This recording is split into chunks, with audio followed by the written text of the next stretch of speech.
Hello बच्चों, कैसे हैं आप लोग। आशा करता हूं कि आप सब बच्चे बहुत अच्छे होंगे। मैं सीए संतोष पांडे। बच्चों, हम अपने अकाउंट्स क्लास 11 के अकाउंट्स की चर्चा कर रहे हैं। 5 चैप्टर्स के वीडियो आप लोगों को ऑलरेडी मिल चुके हैं, है ना। आशा करता हूं कि आप लोगों ने उसको देखा होगा, उससे आप लोगों ने कुछ सीखा होगा, कुछ आपने लाभ उठाया होगा, है ना। आज बच्चों हम क्लास 11 का अगला चैप्टर नंबर 6 की चर्चा हम करेंगे। 5 चैप्टर्स आप लोगों ने अच्छे से देखे होंगे, नहीं देखे हैं तो अब देखें। आज हम छठा चैप्टर अपना स्टार्ट करेंगे। सभी बच्चे मेरे साथ साथ नोटबुक निकाल लें, कॉपी निकाल लें और काम करना शुरू कर दें। सभी बच्चे फटाफट से आए मेरे साथ और अपना काम करना शुरू कर दें। नोटबुक निकालें, मेरे साथ साथ लिखते रहें। तो बच्चों, जो हमारा अगला चैप्टर है चैप्टर नंबर 6, जैसा कि आप सब जानते हैं कि हम टी.एस. ग्रेवाल सर की बुक से अपनी पढ़ाई कर रहे हैं, तो उसके हिसाब से चैप्टर नंबर 6 है। अगर आप कोई दूसरी बुक पढ़ रहे हैं तो उसमें हो सकता है चैप्टर आगे पीछे हो, लेकिन नंबर से कोई फ़र्क नहीं पड़ता, बातें सब में सेम है। तो क्या है बच्चे, ये हमारा चैप्टर आज का जिसकी हम चर्चा करेंगे, chapter number 6, accounting procedures. Accounting procedures, accounting procedures, chapter number 6, accounting procedures. पूरा नाम accounting procedures, rules of debit and credit. तो this is the our next chapter, chapter number 6, accounting procedures, rules of debit and credit. Very very important chapter, very very important chapter. अगर आपको ये chapter अच्छे से नहीं आता तो आप अकाउंट्स में कुछ भी नहीं कर पाएंगे। ये चैप्टर आपको बहुत अच्छे से सीखना है। छोटा चैप्टर है, थोड़ी सी बातें हैं, बस हैं बहुत काम की बातें, तो उसको आपने अच्छे से सीख लेना है। ठीक है बच्चों, ठीक है सर। अब बच्चों, यहाँ पे सबसे पहले हम बात कर लेते हैं अकाउंट्स की। आप लोगों को पता है अकाउंट की हमने बात करी थी कभी पिछले, आपने अगर देखे हैं पिछले वीडियो तो उसमें अकाउंट था, एक वर्ड आया था अकाउंट। तो पहले हम आज अकाउंट की चर्चा करते हैं, फिर हम आगे बढ़ेंगे। पहले मैंने आपको बताया है, लेकिन यहाँ पे भी इसका यूज होने वाला है, इसलिए एक बार दोबारा से आप लोगों को रिवाइज करता हूँ। अकाउंट क्या होता है? वही बैंक अकाउंट, फलाना अकाउंट, ढिमाका अकाउंट, आपने नाम सुने हैं ना। आपके पापा का बैंक में अकाउंट होगा, आपका भी हो सकता है अकाउंट हो बैंक में, तो वही अकाउंट। तो बच्चे, अकाउंट क्या होता है? अकाउंट इज ए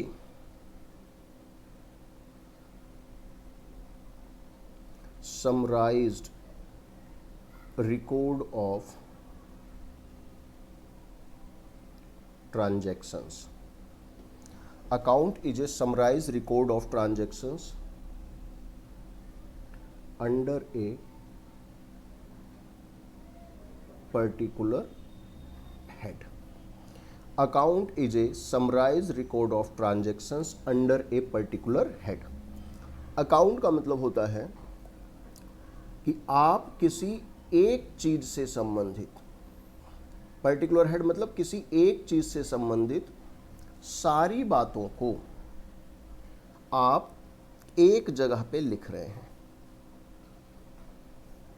एक बात से संबंधित जितने भी लेन देन हैं, ट्रांजैक्शंस मतलब लेन देन, किसी एक बात से संबंधित जितनी भी ट्रांजैक्शंस हैं, जितने भी लेन देन हैं, उसको हम एक जगह लिख रहे हैं, उसे हम बोलेंगे अकाउंट। जैसे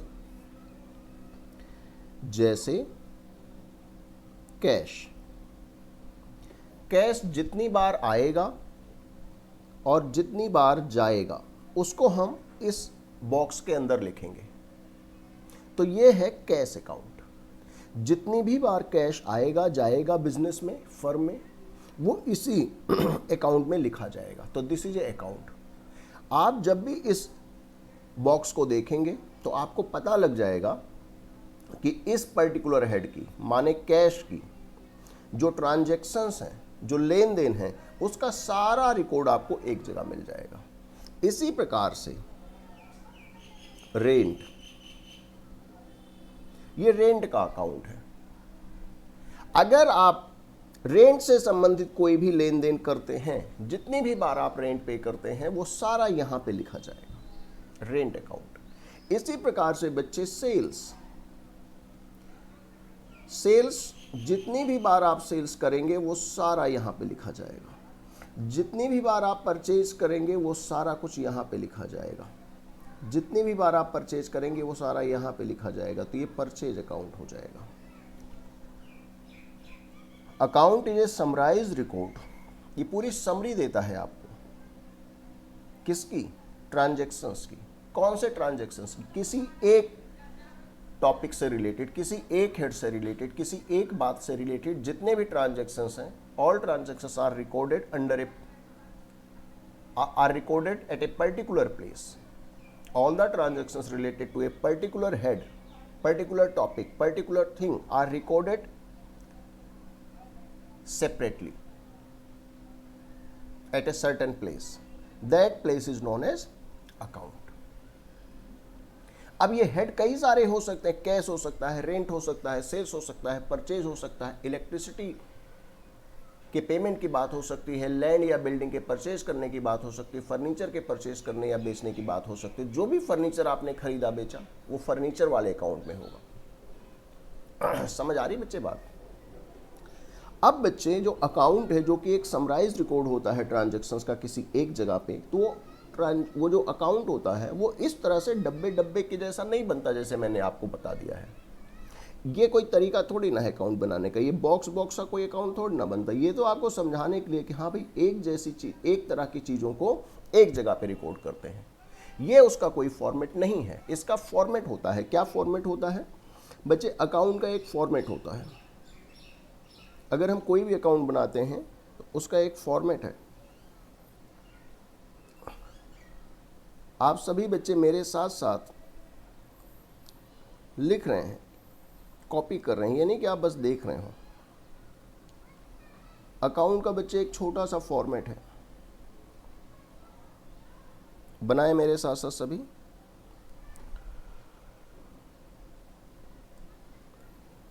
जो अकाउंट होता है बच्चे, उसके हम दो हिस्से करते हैं। ये देखो, ये बीच वाली लाइन थोड़ी सी बोल्ड सी है, थोड़ी सी मोटी कर दी है मैंने, क्योंकि ये बांट रही है इस अकाउंट को दो हिस्सों में। एक हिस्सा, एक दूसरा हिस्सा। ये डिवाइडिंग लाइन है, इसके लिए इसलिए इसको थोड़ा सा बोल्ड कर दिया है। आमतौर से बोल्ड नहीं भी करोगे तो भी काम चलेगा, लेकिन चूंकि पहली बार हम अकाउंट बना रहे हैं इसलिए थोड़ा सा प्रॉपर तरीके से बना लेते हैं। अब बच्चे, जब ये अकाउंट हम बनाते हैं तो इसके दो साइड्स हो गए। अब दोनों साइड में बच्चे हमारे पास यहाँ पे चार चार कॉलम होते हैं। चार कॉलम इधर, चार कॉलम इधर। तो यहाँ पे बच्चे जो पहला वाला कॉलम होता है वो होता है डेट का। जो पहला कॉलम होता है वो डेट का होता है। फिर बच्चे यहाँ पे एक कॉलम होता है पर्टिकुलर्स का। फिर यहाँ पे एक कॉलम होता है लेज़र फोलियो का। और ये वाला जो कॉलम बच जाता है ये हमारा हो जाता है अमाउंट का कॉलम। तो पहला कॉलम किसका है बताओ? डेट का। दूसरा कॉलम किसका है? पर्टिकुलर्स का। तीसरा कॉलम किसका है?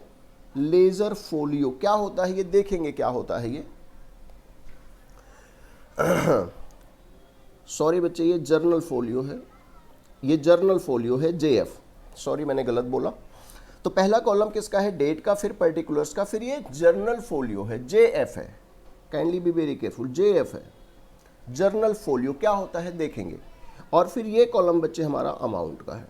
ये चार कॉलम एक साइड में है। अब दूसरे साइड में भी चार ही कॉलम होंगे एकदम सेम। पहला कॉलम कौन सा होगा? डेट का। अगला कॉलम कौन सा होगा? पर्टिकुलर्स का। अगला कॉलम कौन सा होगा? जर्नल फोलियो का। जर्नल फोलियो, JF शॉर्ट में लिख लें, जर्नल फोलियो। लिख दूं क्या यहां पे? JF, journal folio. क्या होता है सर ये? इसके बाद बच्चे करेंगे हम समय आने पे, अभी नहीं। और फिर ये कॉलम कौन सा हो गया? ये हो गया हमारा अमाउंट का। तो ये जो अकाउंट है उसके ये बनाने का एक तरीका है। जो अकाउंट होता है जो बताता है किसी एक चीज़ के बारे में कि भाई सारी एक चीज़ से संबंधित सारी जो ट्रांजैक्शंस वो यहाँ पे हैं, जो कैश आया गया है वो सारा यहाँ पे लिखा गया है, जो सेल परचेज, जो सेल हुई है वो सारी यहाँ लिखी है, जो परचेज हुई है वो सारी यहाँ पे लिखी है, किसी एक चीज़ से संबंधित सारी बातें यहाँ पे लिखी हैं। तो कैसे लिखते हैं, उसका क्या कोई पर्टिकुलर फॉर्मेट है, क्या कोई इसको लिखने का तरीका है? हाँ, उसको लिखने का एक पर्टिकुलर तरीका है, उसका अपना एक पर्टिकुलर फॉर्मेट है। तो क्या फॉर्मेट है? ये बच्चे हमारा फॉर्मेट है। कितने कॉलम है? 1 2 3 4 5 6 7 8, 8 कॉलम है इसमें। और इसके अगर आप देखें ब्रॉडली तो 2 पार्ट हैं, एक पार्ट में 4 कॉलम, एक पार्ट में 4 कॉलम। जो इसको डिवाइड करता है 2 इक्वल हाफ में, उसको थोड़ा सा हम बोल्ड, ये देखो सारी लाइनें एक एक बार खींची, थोड़ा सा बोल्ड कर दिया है जिससे कि ये बताए कि हाँ यार ये एक अलग हिस्सा है, एक अलग हिस्सा है। ठीक है, कॉलम सारों दोनों साइडों में सेम सेम होते हैं। Date particular, journal folio, amount, date particular, journal folio, amount, column same same होते हैं। अब बच्चे चूंकि इसकी 2 साइड हमने बना दी है, 2 साइड हमने बना दी है। कौन सा अकाउंट है ये? कौन सा अकाउंट है सर? इस अकाउंट का नाम क्या है? कुछ भी कर दो ना, कुछ भी कर दो। चलो इसका नाम क्या कर दें बताओ? कैश अकाउंट कर दें? चलो ठीक है, कैश अकाउंट इसको लिख देते हैं। ये कैश का अकाउंट है। कोई भी अकाउंट हो, सारे अकाउंट ऐसे ही होंगे, कैश का अकाउंट हो, सेल अकाउंट हो, परचेज अकाउंट हो। ठीक है, अच्छा। अब बच्चों इसके जो 2 पार्ट आपने करे, तो इस वाले साइड को हम बोलते हैं डेबिट, और इसको शॉर्ट में DR लिखते हैं। और इस वाले साइड को बच्चे हम बोलते हैं क्रेडिट, इसको हम CR लिखते हैं। तो this is the left side of the account. Left side of the account is known as debit side, right side of the account is known as credit side. ध्यान दीजिएगा, अब आपके बहुत काम की बातें हो रही हैं। बच्चे इसमें कंफ्यूज रहते हैं, कोई कंफ्यूजन नहीं चाहिए, समय की कोई जल्दी नहीं है। आप इसको इतने अच्छे तरह से समझें कि कल को आपसे अगर कोई पूछ ले तो आप उसको इतने बेहतरीन तरीके से बताएं कि सामने वाला भी सोचे कि यार मैंने तो इस बच्चे से पूछ के गलती कर दी, इसको तो मुझसे भी ज़्यादा आता है। आप में भी कॉन्फिडेंस आए कि हाँ यार मुझे पता है। ठीक है, तो जो अकाउंट होता है जहाँ पे हम किसी एक बात से संबंधित बातों को लिखा करते हैं, चाहे वो कोई भी बात हो, चाहे वो कैश से रिलेटेड बात हो, चाहे रेंट से हो, चाहे सेल से हो, चाहे परचेज से हो, तो क्या उस अकाउंट के बनाने का कोई अपना पर्टिकुलर तरीका है, पर्टिकुलर फॉर्मेट है? हाँ जी है। कैसे बनाते हैं अकाउंट? इस प्रकार से अकाउंट बनाते हैं, चाहे सेल्स अकाउंट हो, चाहे परचेज अकाउंट हो, चाहे बिल्डिंग अकाउंट हो, चाहे मशीन अकाउंट हो, सब में अकाउंट ऐसे ही होगा। इसके 2 पार्ट हैं, एक ये पार्ट है जिसको हम बोलते हैं लेफ्ट पार्ट, एक ये पार्ट है जिसको हम बोलते हैं राइट पार्ट। लेफ्ट साइड में भी 4 कॉलम, राइट साइड में भी 4 column, same date particulars, journal folio amount, date particular, journal folio amount. बच्चे लेफ्ट वाले साइड को बोलते हैं डेबिट साइड, राइट वाली साइड को बोलते हैं क्रेडिट साइड। डेबिट को शॉर्ट में DR लिखा जाता है, क्रेडिट को शॉर्ट में CR लिखा जाता है। बस अब सुनिएगा ध्यान से, अगर कोई बात हम इधर लिखते हैं, अच्छा अब देखो इसमें क्या है, इसमें मैं आपको 3 बातें बताता हूं। जैसे मान लो कैश आया, मान लो हमने कोई सामान बेचा और हमारे पास पैसे आए, तो डेट में तो क्या लिखेंगे? जिस डेट को सामान आया। मान लो हमने ये पेन बेचा, हमारी स्टेशनरी की शॉप है, हमने पेन बेचा, स्टेशनरी बेची, गुड्स बेचा, तो जिस दिन बेचा वो डेट वाले कॉलम में लिखेंगे। पेन बेचा है, स्टेशनरी बेची है, तो यहां पे लिखेंगे टू स्टेशनरी, यहां पे लिखेंगे टू स्टेशनरी।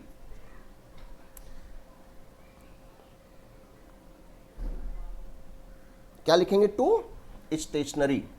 क्या लिखेंगे इधर? मैं दोबारा लिखता हूं, थोड़ा सा एक घिच-पिच हो गया है। यहां पे लिखेंगे टू स्टेशनरी, यहां पे डेट लिखेंगे। मान लो डेट है May 10, 10 मई को हमने कोई सामान बेचा, स्टेशनरी बेची और हमारे पास पैसे आए, तो हमने यहां पे लिखा टू स्टेशनरी। बच्चे जो ईयर होता है उसको हम यहां पे लिख देते हैं। मान लो ये 2020 की बात हो रही है, ईयर हम यहां लिख देंगे 2020, और उसमें जितने भी डेट को हमने जो भी कैश रिसीव करा है उसको हम यहां पे लिखेंगे। आपने देखा मैं डेबिट साइड में क्या लिख रहा हूं, जो कैश आ रहा है, जो कैश आ रहा है। बार बार बोल रहा हूं कि स्टेशनरी बेचा तो पैसे आए होंगे, तो उसको मैंने यहां पे लिखा, यहां पे डेट, यहां पे स्टेशनरी। मान लो हमने जो स्टेशनरी बेची है वो हमने 100 रुपीज की बेची है, तो अमाउंट वाले में हम 100 रुपीज लिखेंगे। तो कैश अकाउंट हम बना रहे हैं, हमने कोई सामान बेचा तो पैसे आए, पैसे आए, तो जिस डेट को आए, जिस चीज को बेच करके पैसे आए, और यहां पे जितने पैसे आए। अभी आप जनरल फोलियो की बात ना करें, इसकी बात हम फिर कभी करेंगे। अब मान लो कि हमने रेंट दिया 2020 में, मान लो हमने कुछ रेंट दिया किसी को, मान लो हमने यहां पे May 5 को किसी को रेंट दिया, तो बच्चे यहां पे हम लिखते हैं बाई रेंट। यहां पे बच्चे हम क्या लिखते हैं, बाई रेंट। रेंट का मतलब क्या है कि ये पैसा हम दे रहे हैं, ये पैसा जा रहा है बच्चे, ये पैसा हमारा जा रहा है, जा रहा है पैसा। 5 मई को हमने रेंट दिया, कैश जा रहा है। कितना रेंट दिया, सपोज 50 रुपीज। तो अकाउंट क्या होता है कि किसी एक चीज से रिलेटेड सारी बातों को एक ही जगह पे रिकॉर्ड करते हैं। जैसे कैश अकाउंट हमने बनाया, तो जहां जहां से कैश, जब जब भी कैश आएगा उसको हम डेबिट साइड में लिखेंगे, जब भी कैश जाएगा तो उसको हम क्रेडिट साइड में लिखेंगे। डेट वाले कॉलम में डेट लिखेंगे जिस दिन ट्रांजैक्शंस हो रही हैं, जिस नाम से पैसा आएगा, जो पैसा आ रहा है वो कब आ रहा है, क्योंकि हमने स्टेशनरी को बेचा, तो यहां टू स्टेशनरी। अमाउंट वाले कॉलम में अमाउंट, जब हम कैश किसी को दे रहे होंगे तो डेट में डेट, जिस दिन ट्रांजैक्शंस हो रही होंगी, जिस नाम से पैसा जा रहा है, रेंट के नाम से पैसा जा रहा है, तो बाय रेंट, और यहां पे अमाउंट। ये मैंने आपको अकाउंट के बारे में समझाया। सारे अकाउंट ऐसे ही होंगे, लेकिन ये अभी हम कैश अकाउंट की बात कर रहे थे। डेबिट साइड में अगर हम कैश अकाउंट की बात करें तो डेबिट साइड में जब कैश आएगा, मतलब जब कैश बढ़ेगा, मतलब जब कैश इंक्रीज हो रहा है, भाई सामान बेचा पैसा आ रहा है तो कैश बढ़ रहा है, प्लस बढ़ रहा है या बढ़ रहा है, तो जब भी कैश बढ़ेगा, जब भी कैश बढ़ेगा तो उसे हम डेबिट साइड में लिखेंगे, डीआर, डेबिट साइड में लिखेंगे, पैसा जब आ रहा है। और जब भी पैसा जा रहा है, जब भी पैसा जा रहा है तो हम उसे क्रेडिट साइड में लिखेंगे, क्योंकि रेंट दे रहे होंगे तो पैसे हमारे पास कम हो रहे होंगे, कैश कम हो रहा है। जब भी कैश कम हो रहा होगा तो उसे हम क्रेडिट साइड में लिखेंगे। मैं आपको बता रहा हूं अकाउंट, और अकाउंट में समझाने के लिए आपको मैंने कैश अकाउंट का एक एग्जांपल लिया कि कैश से related all the transactions will be recorded in this account at this particular place. This place is known as account. Account का अपना एक ढंग होता है, 8 कॉलम होते हैं, 4 एक तरफ, 4 एक तरफ। लेफ्ट वाली साइड को डेबिट, राइट वाली साइड को क्रेडिट बोला जाता है बच्चों। अब कैश की अगर हम बात करते हैं तो जब भी कैश आता है, कैश इंक्रीज होता है, तो हम उसे डेबिट साइड में लिखते हैं। जिस नाम से आ रहा है उसको हम पर्टिकुलर्स में लिखते हैं। स्टेशनरी बेच के आ रहा है तो स्टेशनरी। क्रेडिट साइड में जब कैश जाता है, जब हम किसी को पे करते हैं, जब कैश हमारा कम होता है तो उसे हम क्रेडिट साइड में लिखते हैं। कैश जिस काम के लिए दे रहे हैं, रेंट के लिए दे रहे हैं तो रेंट, इलेक्ट्रिसिटी बिल दे रहे हैं तो इलेक्ट्रिसिटी। तो दिस इज अबाउट अकाउंट। अब बच्चों आपने देखा कि मैंने आपको बताया कि अकाउंट क्या है, और कैश अकाउंट की सहायता से मैंने आपको बताया कि जब भी कैश बढ़ेगा तो डेबिट में लिखेंगे, जब भी कैश घटेगा तो क्रेडिट में लिखेंगे। एक और बात यहीं भी बता देना चाहता हूं, जब भी हम डेबिट में कोई चीज लिखते हैं, जैसे हमने डेबिट में लिखा स्टेशनरी, मतलब स्टेशनरी बेच के हमारे पास कैश आया, तो हम कहते हैं अकाउंट इज, ध्यान दीजिएगा, अकाउंट इज डेबिटेड। हम इसे क्या बोलते हैं? Account is debited. जब भी डेबिट साइड में लिखते हैं तो हम बोलते हैं अकाउंट इज डेबिटेड। मतलब हमने लिखा कैश अकाउंट के डेबिट साइड में लिखा कि टू स्टेशनरी, तो हम बोलेंगे कि हमने कैश अकाउंट को डेबिट किया। अकाउंट इज डेबिटेड, हमने कैश अकाउंट को डेबिट किया। और जब भी हम क्रेडिट साइड में लिखेंगे बच्चों, जब भी हम क्रेडिट साइड में कुछ भी लिखेंगे तो हम बोलते हैं उसे account is credited. Account is credited. जैसे मैंने रेंट यहां पे लिखा तो इसका मतलब हम बोलेंगे हमने कैश अकाउंट को क्रेडिट कर दिया है। This account, cash account is credited bye ₹50 and cash account is debited bye ₹100। मैं आपको बता रहा हूं अकाउंट के बारे में। अकाउंट की शक्ल ऐसी नहीं होती, ये तो समझाने के लिए था। अकाउंट की शक्ल ऐसी होती है। सर ये बात हमें समझ में आ गई है। आपने जर्नल फोलियो के बारे में नहीं बताया, अभी बच्चे इसके बारे में नहीं बता सकते, इसके बारे में फिर बताऊंगा। अभी मैंने आपको अकाउंट के बारे में बताया। अब ध्यान दीजिएगा बच्चे, अब बच्चे ये जो अकाउंट है जिसमें आपने कुछ डेबिट में लिखा, कब डेबिट में कैश लिखा? जब कैश बढ़ा या जब कैश घटा, तो आपने क्रेडिट में लिखा। अब बच्चे ऐसे ही कैश की बात तो मैंने आपको बता दी। अब मान लो कोई खर्चा है, एक्सपेंसेस है, तो कोई बिल्डिंग परचेज करी तो, गुड्स सेल करा तो, गुड्स परचेज करा तो, कैपिटल इंट्रोड्यूस करा तो, भी तरह तरह के ट्रांजैक्शंस हो सकते हैं, तरह तरह के आइटम हो सकते हैं। तो मैंने तो आपको कैश अकाउंट के बारे में बताया कि कैश का आना जाना किस प्रकार से अकाउंट में रिकॉर्ड होगा।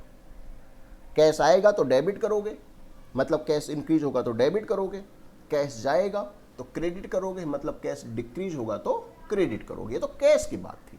अब मान लो कोई एक्सपेंसेस होता तो, मान लो हमने सेल करा होता तो, परचेज करा होता तो कैसे हमें पता लगेगा कि कब हमें कौन से अकाउंट को डेबिट करना है, कौन से अकाउंट को क्रेडिट करना है? यही हमें यहां पे सीखना है। Accounting procedure, rules of debit and credit. किसी अकाउंट को कब डेबिट करना है, मतलब कब डेबिट साइड में लिखना है, या किसी अकाउंट में कब क्रेडिट करना है, मतलब कब किसी अकाउंट के क्रेडिट साइड में लिखना है। यही बात यहां पे हमें सीखनी है। ठीक है बच्चों, तो अभी मैंने आपको यहां पे बताया है सिर्फ rules of debit and credit में सिर्फ कितना बताया है आपको? अकाउंट के बारे में आपको थोड़ी सी बातें बताई हैं। ठीक है, बाकी बातें हम अगले वीडियो में कंटिन्यू करेंगे। ठीक है बच्चों, तो इतना जो है आप अच्छे से पहले बनाएं और इसको थोड़ा सा सीखें। अगले वीडियो में फिर हम आगे की चर्चा करेंगे। ठीक है बच्चों, okay, bye bye, see you.